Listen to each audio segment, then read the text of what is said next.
Bonjour, bonsoir, buenos dias, buenas noches. What's up? What's going on? Welcome back to my channel, you guys. So today we're going to be talking about unfaithful. This is episode 9. So Tami and Star was the name of the person who came to her. They get right into it, and she says that she was with this guy named Ricky, or is with this guy named Ricky, for 5 years, and she actually has 2 kids of her own, but they don't have any kids together. So Ricky's actually 10 years younger than her. So of course Tami could kind of relate to that, because Tami, she also, her husband is 17 years younger than her.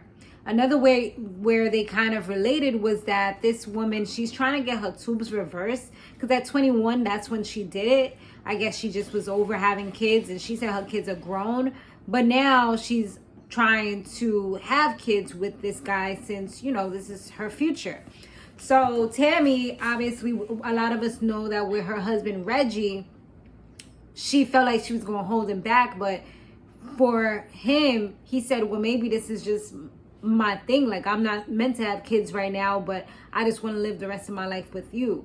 And, you know, that shows that he really, truly, genuinely cares for him. I mean, I remember she even went on the internet telling him, you know, he could go ahead and have a baby with somebody else if he wants to.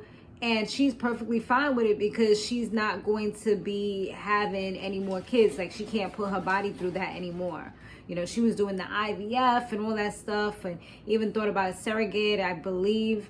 But it's just her eggs, I don't think they were viable. And she was having a lot of issues and health issues and things like that. So it wasn't in the cards for her. And she just was like, nah, like, I can't do this anymore. So if you need to go do your thing, go ahead.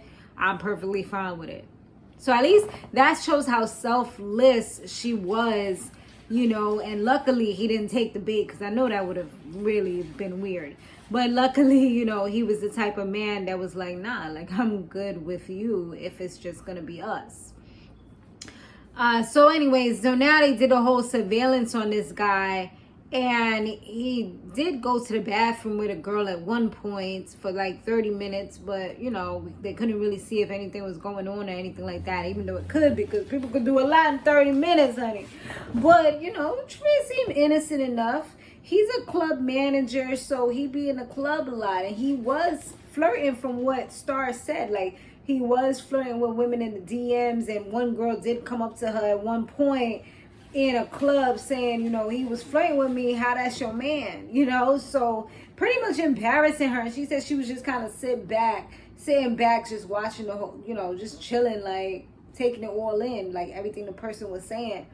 And she said, like, he's been a big part of her life. He met her grandmother and stuff like that, who passed away. So that's big for her. So she really wants to know if she's putting her body through all of this, and he's out here doing him. Now, back to the whole investigation. They did that. But then at the end of the night, he took a key and went to somebody's house. And it wasn't his that they know of. And then he stayed over the night. The girl was in the freaking window looking for him, making sure her hubby came home. So now he's taking out the garbage. They look through the garbage, and homie's name, he got mail that comes there. The girl name is Jessica, I believe. And yeah, it was just like, really, like, yeah, he doing him. They went food shopping or whatever, grocery shopping. And they even heard a conversation where it was sounding like, you know, they supposed to be getting married, because she was talking about some happy wife, happy life. You know, so it was just real funny how things was going down. So yeah, that was real funny.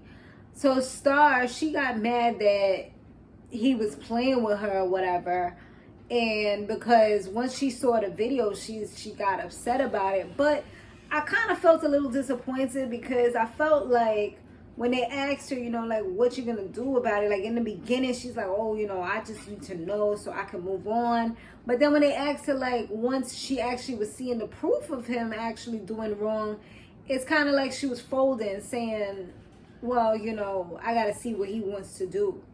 Like, what? So he holds the cards? Like, you don't hold no cards?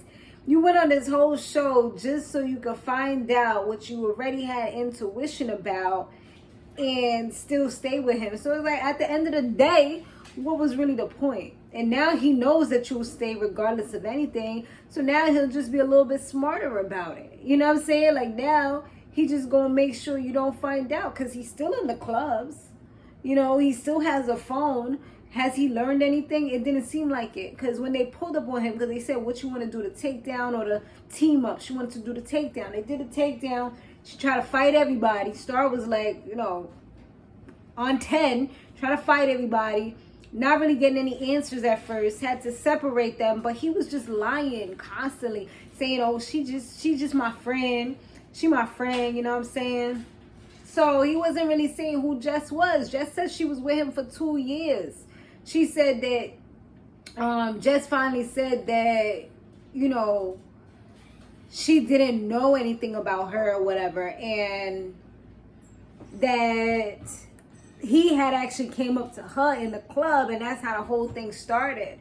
So she said she even had a baby and she lost it. So it was a real relationship, but he was really downplaying it throughout the whole time. He even took Star to the side and was talking to her, you know, telling her, you know, baby, I love you and this and that. So it's just messed up. I mean, I don't know if she has a lot of money or what it is, but it seemed like he got money too, because he out here talking about he was buying a house for the girl.